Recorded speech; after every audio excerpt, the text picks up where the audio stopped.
Milhares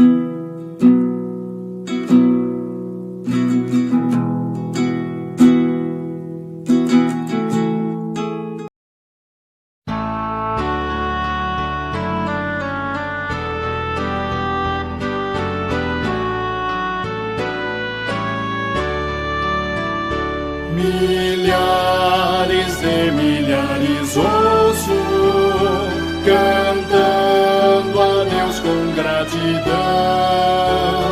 a Cristo Salvador louvando por sua grande redenção. A Deus louvai em coro clamam, a Deus louvai, pois nos amou, e pelo sangue do Cordeiro de toda mancha nos lavou. O mesmo salmo triunfante em tons de santa exultação por todo o mundo vai subindo, a Deus autor da redenção. A Deus louvai nos vales soa, que os montes fazem ecoar. A Deus louvai o Deus da graça, que aos pecadores quer salvar, e nós teus santos pés cercando, enquanto militando aqui, as nossas vozes elevamos para exaltar, Senhor, a ti. A Deus louvai, também clamamos, a Deus louvai, supremo Rei, e glória, honra, majestade a Cristo Salvador rendei.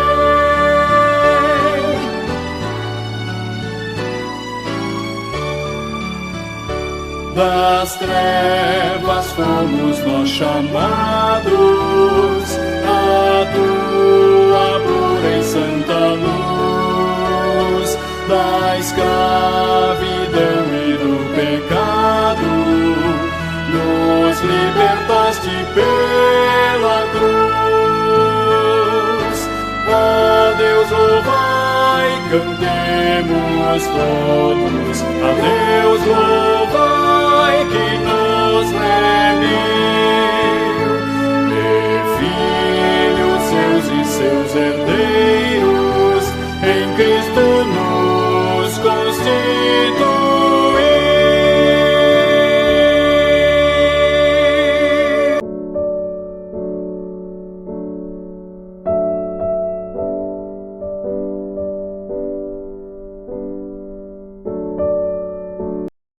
Graça e paz, irmãos, bom dia a todos. Mais uma escola bíblica e nós seguiremos estudando sobre a pessoa de Jesus Cristo e a sua obra. Relembrando que domingo passado nós estudamos sobre os 3 ofícios de Cristo. Nós vimos que ele exerceu o ministério profético no que diz respeito ao fato de que ele expôs toda a verdade de Deus, toda a palavra de Deus, ele pregava a palavra de Deus. Ele exerceu o ministério sacerdotal, quando ele oferece sacrifícios a Deus, e ele se faz sacrifício diante de Deus para nos resgatar e para nos salvar. E nós vimos que Cristo, ele é o Rei soberano que governa sobre tudo e sobre todos. Ele é Senhor dos senhores, ele é o Rei absoluto. Então nós continuaremos estudando sobre a pessoa de Cristo e hoje nós pensaremos sobre a questão da redenção. que é a redenção, né? Como Cristo executou essa redenção, qual o significado dessa palavra, dessa doutrina, né?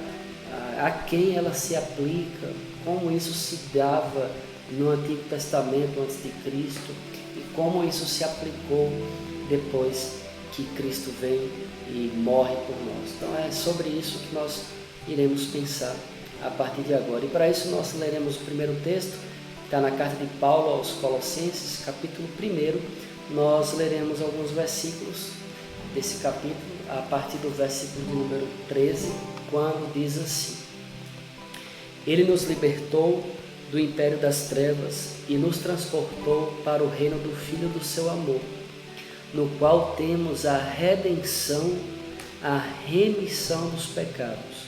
Ele é a imagem do Deus invisível, o primogênito de toda a criação, pois nele foram criadas todas as coisas, nos céus, na terra, as visíveis, as invisíveis, quer sejam tronos, sejam soberanias, quer principados, quer potestades. Tudo foi criado por meio dele e para ele. Ele é antes de todas as coisas, nele tudo subsiste. Ele é a cabeça do corpo da igreja. Ele é o princípio, o primogênito de entre os mortos, para em todas as coisas ter a primazia, porque aprouve a Deus que nele residisse toda a plenitude, e que, havendo feito a paz pelo sangue da sua cruz, por meio dele reconciliasse consigo mesmo todas as coisas, quer sobre a terra, quer nos céus. E a vós outros, que outrora erais estranhos e inimigos no entendimento, pelas vossas obras malignas, agora, porém, vos reconciliou no seu corpo da sua carne, mediante a sua morte, para apresentar-vos perante ele santos, inculpáveis, irrepreensíveis, se é que permaneceis na fé, alicerçados e firmes, não vos deixando afastar da esperança do Evangelho que ouvistes e que foi pregado a toda criatura debaixo do céu, e do qual eu, Paulo, me tornei ministro. Que Deus nos abençoe, que Deus nos ajude e que possamos juntos compreender a palavra de Deus e que possamos guardá-la em nosso coração e colocá-la em prática durante a nossa vida. Meus irmãos, a palavra redenção significa resgatar, significa comprar, significa quitar uma dívida. E que dívida era essa? E que resgate é esse? Que compra foi essa? Eu e você somos pecadores por natureza. Todos, Romanos 3:23 diz que todos pecaram, todos carecem ou precisam da glória de Deus. E o pecado traz sobre nós a condenação da morte. Romanos 6:23 diz: o salário do pecado é a morte, mas o dom gratuito de Deus é a vida eterna em Cristo Jesus. Nós sabemos que por nós mesmos éramos impossíveis de nos auto-resgatarmos. É impossível que o homem salve a si mesmo e pague o preço da sua própria redenção, da sua libertação, da sua transformação. Então, o que acontece? Deus, Ele, por seu próprio amor, por sua própria vontade, por sua própria ação, por sua própria iniciativa, Ele envia Cristo Jesus à semelhança de homem, à semelhança da natureza humana, para vir, morrer, nos comprar através do seu sangue, quitar a nossa dívida e nos salvar. Por isso que somos salvos apenas por Cristo Jesus. A Bíblia nos ensina que a redenção tem a sua causa efetiva no plano de Deus. Por exemplo, Isaías, lá atrás, profetizou mais de 400 anos antes de Cristo. No capítulo 53, no versículo 10, diz o seguinte: todavia ao Senhor Deus aprouve moê-lo, fazendo-o enfermar, quando der ele a sua alma como oferta pelo pecado. Verá a sua posteridade, prolongará os seus dias, e a vontade do Senhor prosperará nas suas mãos. Isaías está escrevendo a respeito do plano de Deus, que o Senhor Deus agradou em enviar a Cristo para sofrer, para morrer, para nos salvarmos através do seu sacrifício na cruz do Calvário. Lucas, capítulo 2, versículo 14, narra para nós um momento em que Zacarias ele vai pegar ali Cristo, e olha o que diz Lucas, capítulo 2, o versículo de número 14. Glória a Deus nas alturas e paz na terra entre os homens a quem Ele quer bem. Falando sobre o nascimento de Cristo, esse texto está falando que Deus quer bem aos homens, e esse bem, essa bondade de Deus é revelada na pessoa de Jesus Cristo.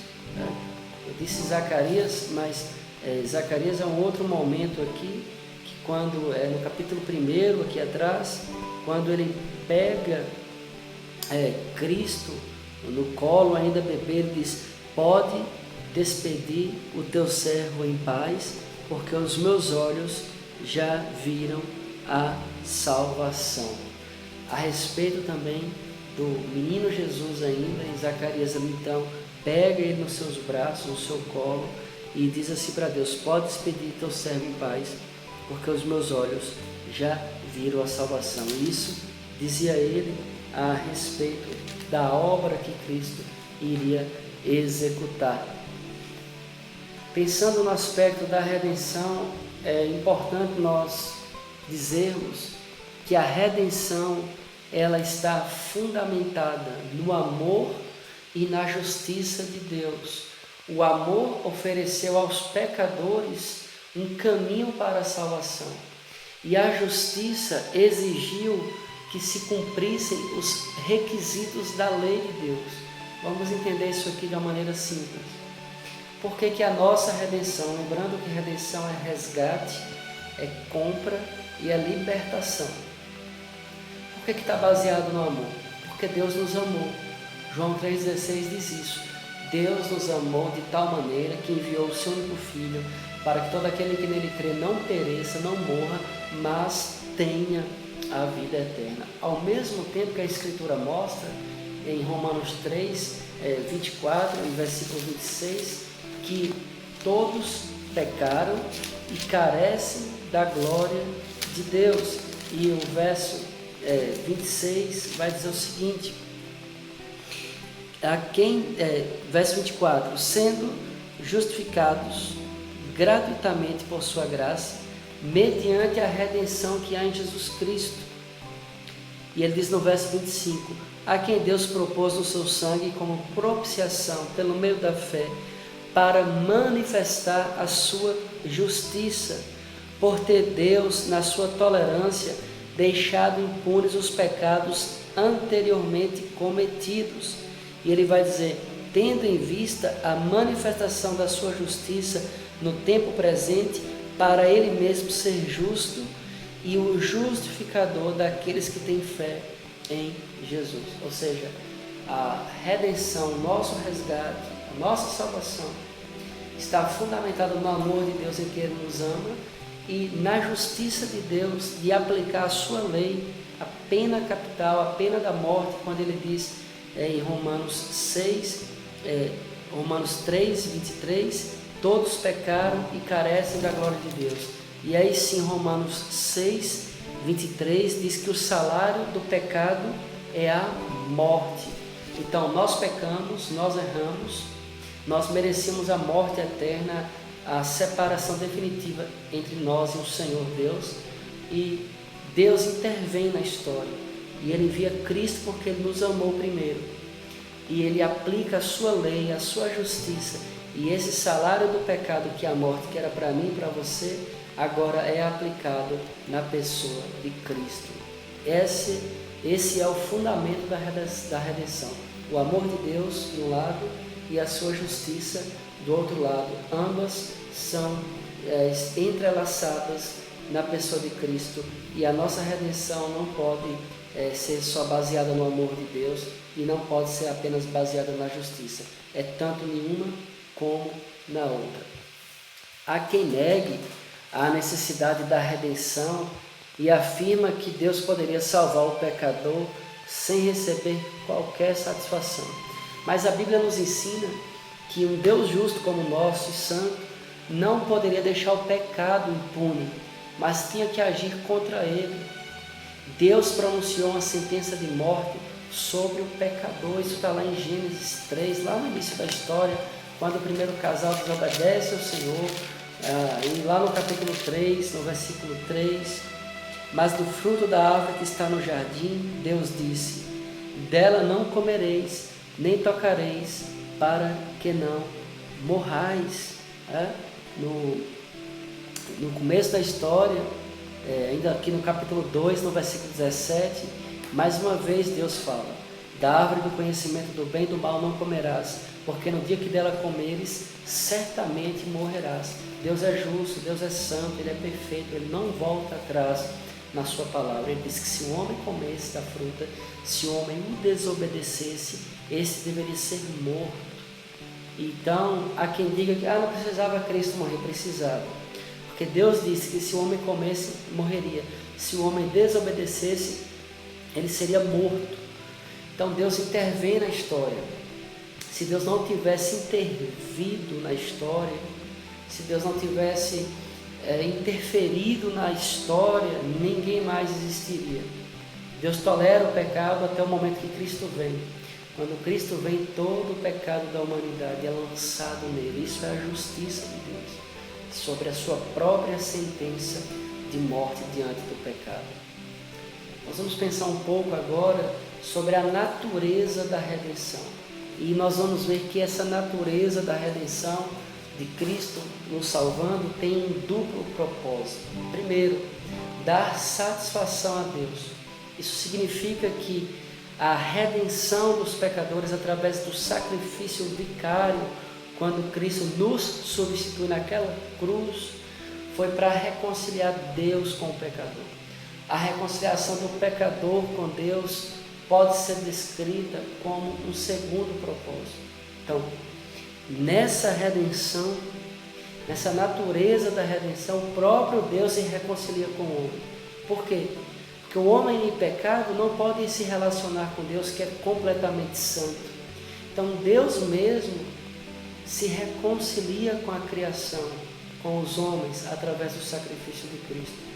E a partir daí, então, nós somos reconciliados com Ele através de Cristo. Nós podemos dizer ainda sobre a redenção, que ela foi uma redenção executada por meio de uma substituição. Deus poderia ter pedido para mim e para você que nós mesmos cuidássemos do nosso pecado.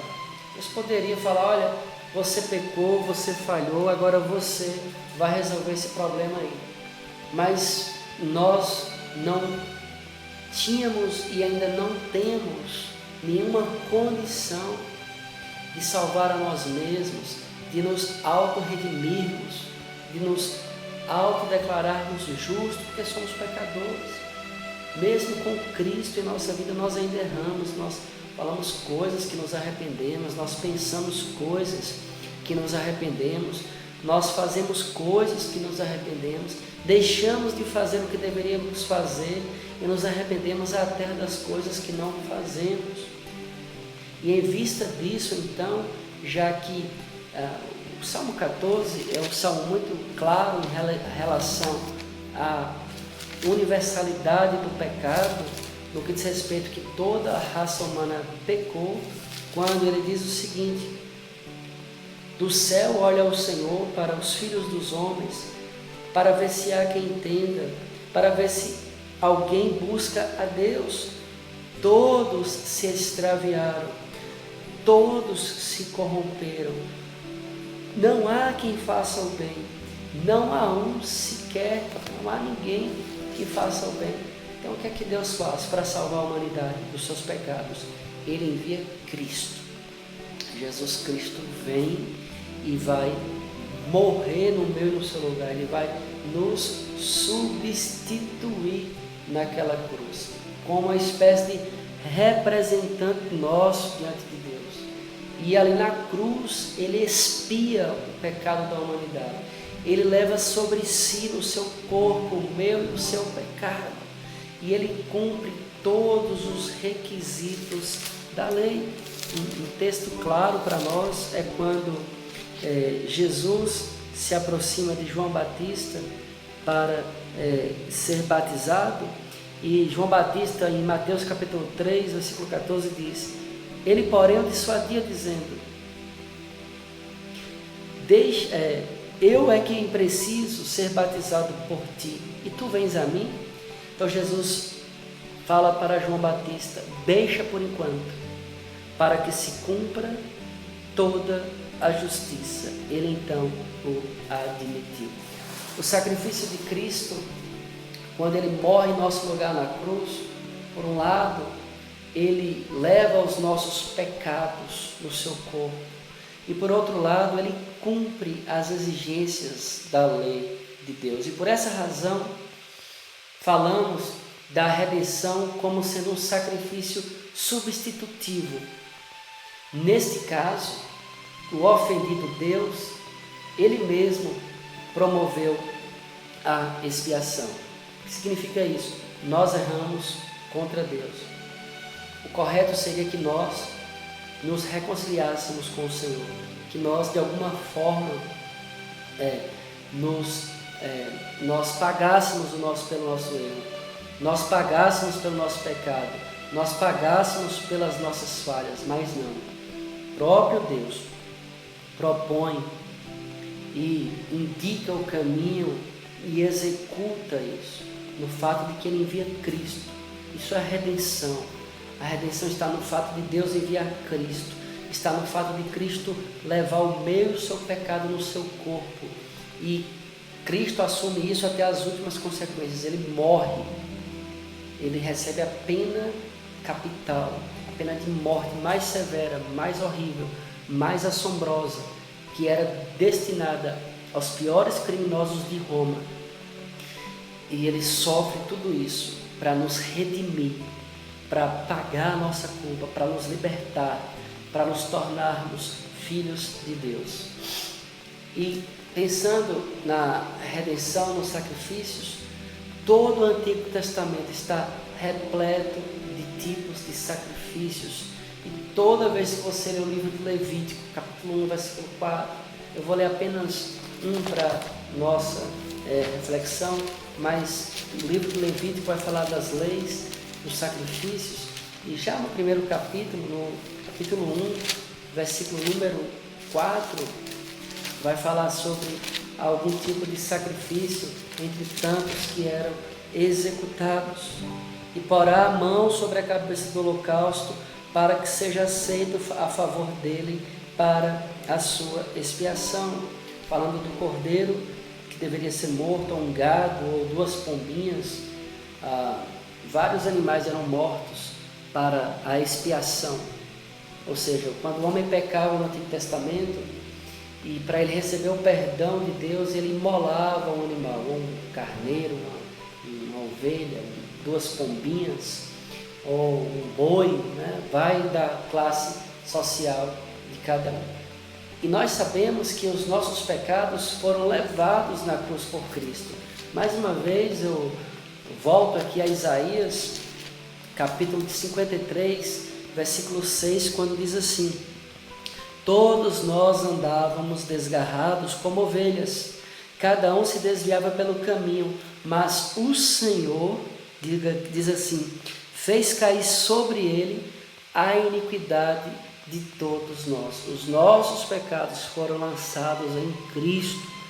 Ele os carregou sobre si, né? Versículo 5, ele foi traspassado pelas nossas transgressões, ele foi moído pelas nossas iniquidades, e o castigo que nos traz a paz estava sobre ele.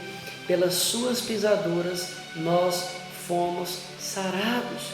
Quando João Batista está batizando, ele levanta os olhos e vê Jesus de longe. Capítulo 1 de João, versículo 29, ele diz: no dia seguinte, viu João a Jesus, que vinha para ele, e disse: eis o Cordeiro de Deus, que tira o pecado do mundo.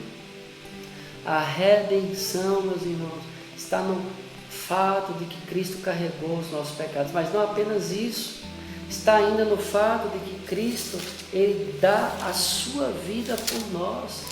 Ele doa a sua vida. Isso está lá em Marcos capítulo 10, versículo de número 45. Se você quiser abrir sua Bíblia aí comigo e acompanhar na sua casa. Pois o próprio Filho do Homem, falando de si mesmo, não veio para ser servido, mas para servir e dar a sua vida em resgate. Olha a palavra redenção aí. Veio nos resgatar das trevas, veio nos resgatar do lamaçal de pecados, veio nos resgatar da escravidão que eu e você vivíamos. Gálatas capítulo 1, versículo 4, vai dizer que mais ainda aqui sobre a redenção de Cristo para nós, meus irmãos. Gálatas capítulo 1, versículo 4, o qual se entregou a si mesmo pelos nossos pecados, para nos desraigar deste mundo perverso, segundo a vontade do nosso Deus e Pai. Perceba, a redenção é um ato também que Cristo nos desarraiga deste mundo. Ele desarraiga deste mundo, ele nos tira a nossa mente aqui da terra, tira o nosso coração aqui dessas coisas. É uma libertação completa. Entenda ainda que nessa redenção que é operada por Cristo em nosso favor, compreender a sua plena e total obediência. E essa obediência de Cristo, ela pode ser chamada de obediência ativa e obediência passiva. Por exemplo, por que obediência ativa? A obediência ativa de Cristo está no fato de que ele cumpriu toda a lei em lugar dos pecadores, como condição para se obter a vida eterna.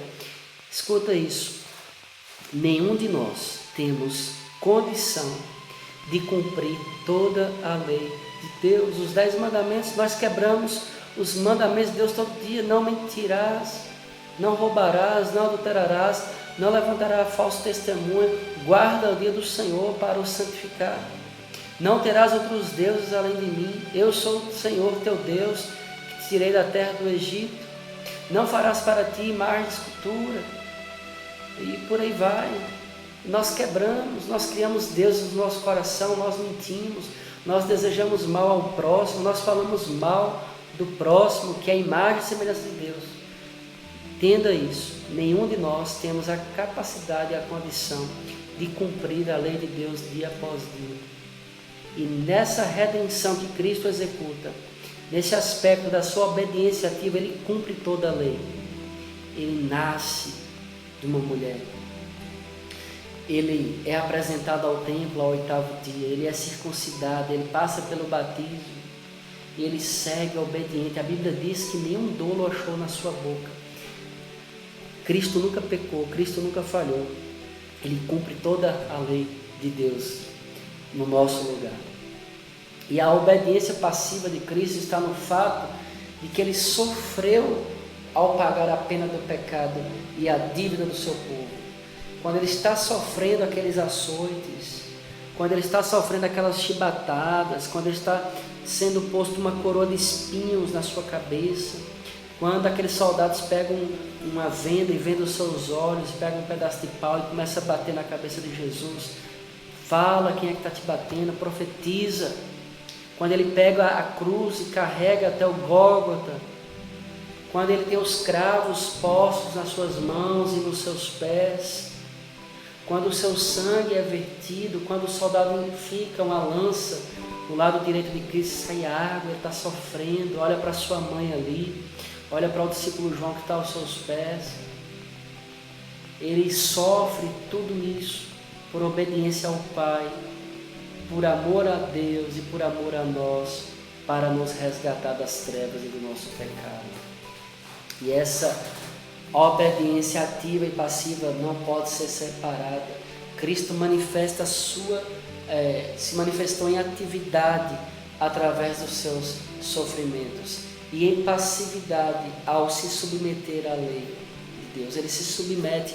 Nós estudamos isso 2 domingos atrás, quando falamos dos estados da humilhação de Cristo, e o texto que lemos foi Filipenses capítulo 1, quando fala que ele se humilhou, que ele se esvaziou, que ele assumiu a forma de homem e tornou-se obediente até a morte e morte de cruz. Filipenses 2,8. Então, esse aspecto da redenção de Cristo está no fato de que ele recebe os sofrimentos do seu corpo por causa do nosso pecado, e está no fato dele se submeter a toda a lei de Deus. E as Escrituras nos mostram que Cristo recebe o castigo da lei. A lei diz que se pecar tem que morrer, e ele morre no nosso lugar. E assim mereceu pelo pecador a vida eterna. Nós temos a vida eterna pelos méritos exclusivos de Cristo. Ele cumpre toda a lei, ele obedece toda a lei, ele se submete à lei, ele sofre as penas impostas pela lei de Deus, para que eu e você obtivéssemos a salvação. E as igrejas reformadas, e nela se inclui a igreja presbiteriana, crê que essa redenção ela é limitada. Cristo sofreu e morreu unicamente com o propósito de salvar os seus eleitos. E este propósito é realmente alcançado. Cristo não só tornou possível a salvação, mas também salva completamente aqueles pelos quais ele dá a sua vida.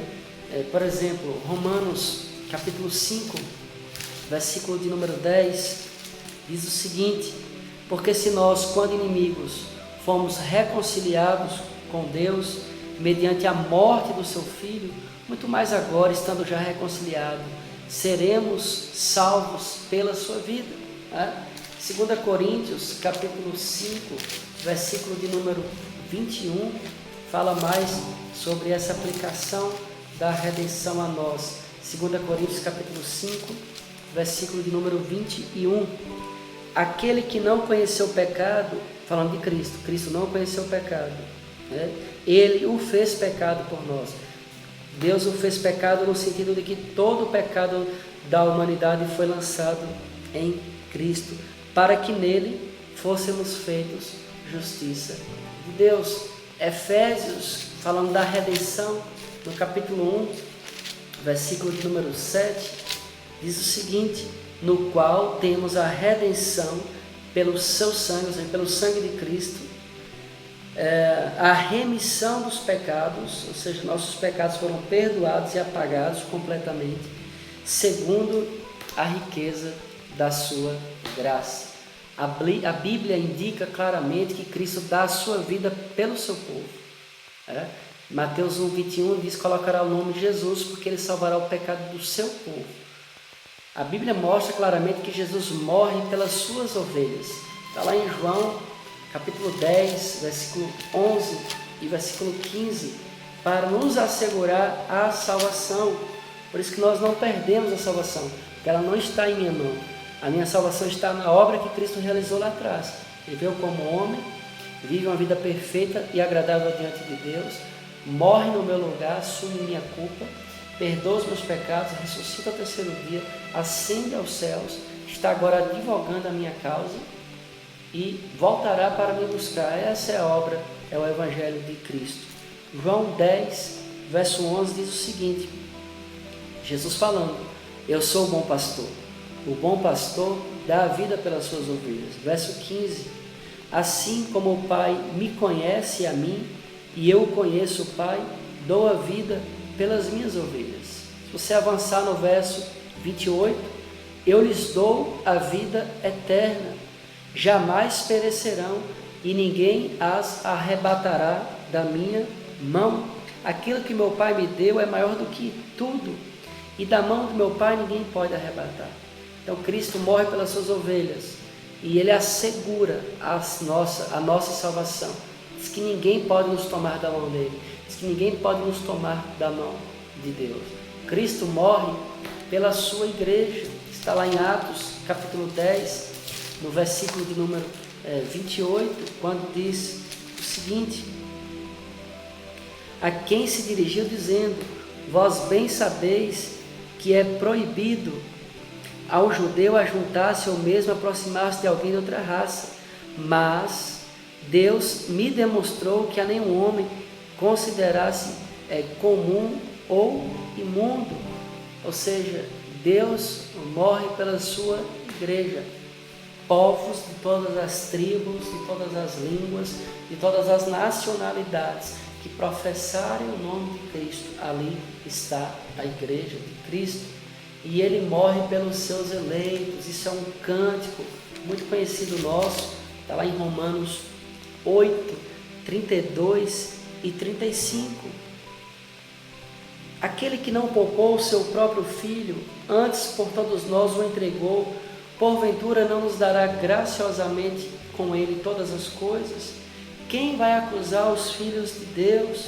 Quem vai acusar os eleitos de Deus? É Deus quem os justifica. Como é que Deus nos justifica? Cristo cumpre a lei perfeita em nosso lugar, morre no nosso lugar e assume a nossa culpa, nos perdoando na cruz. E aí nós somos justificados. Quem os condenará? Paulo pergunta, e ele mesmo responde: é Cristo Jesus quem morreu, ou antes, quem ressuscitou e está à direita de Deus e também intercede por nós. Vem o verso 35, quem nos separará do amor de Deus? Quem nos separará do amor de Cristo? Tribulação, angústia, espada, fome, nudez ou frio? E lá no 39 ele conclui: nem altura, nem profundidade, nem qualquer outra criatura poderá nos separar do amor de Deus, que está onde? Está em Cristo Jesus, nosso Senhor. A Bíblia diz várias vezes que Cristo morreu pelos eleitos, pelas ovelhas e pela igreja.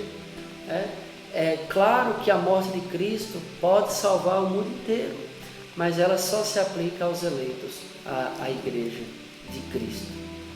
Essa é a redenção. Cristo vem, nos liberta das trevas, nos liberta do pecado, assume o nosso lugar na cruz para trazer a liberdade para nós. Domingo que vem nós continuaremos ainda a falar sobre os aspectos agora práticos da redenção, e nós vamos ficar por aqui nesta manhã. Que Deus possa estar nos abençoando na certeza de que Cristo veio nos redimir, veio pagar o nosso preço. E eu quero concluir com um texto de 1 Pedro, capítulo 3, para que nós possamos encerrar essa escola bíblica para nós orarmos. 1 Pedro, capítulo 1, versículo de número 18.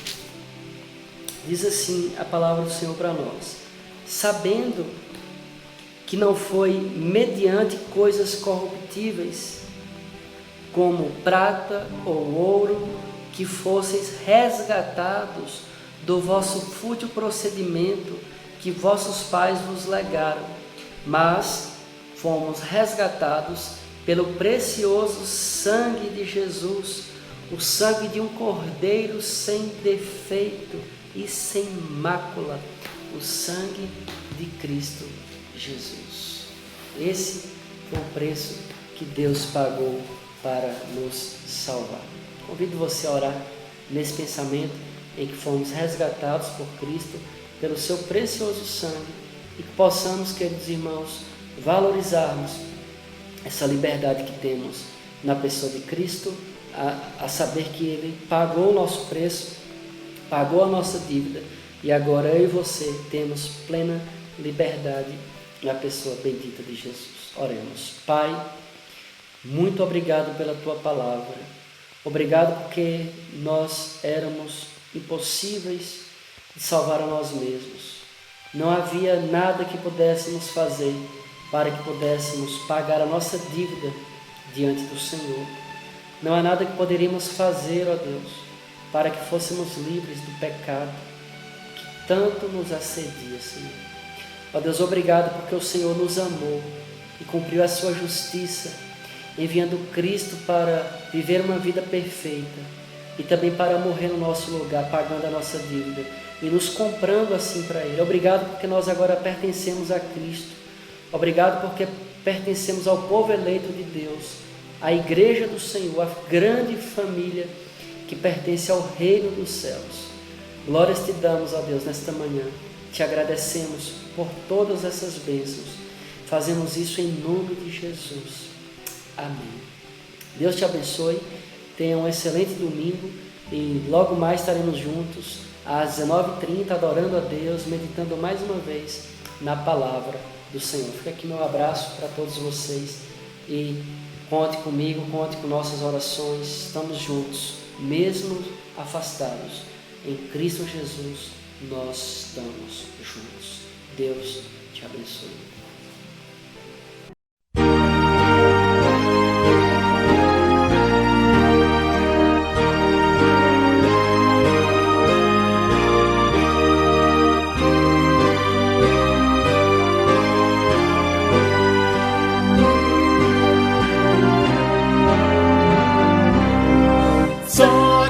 Sacrifícios imolados sobre o sangue nosso altar, não tiravam os pecados, não podiam expiar nossas culpas, nossas culpas.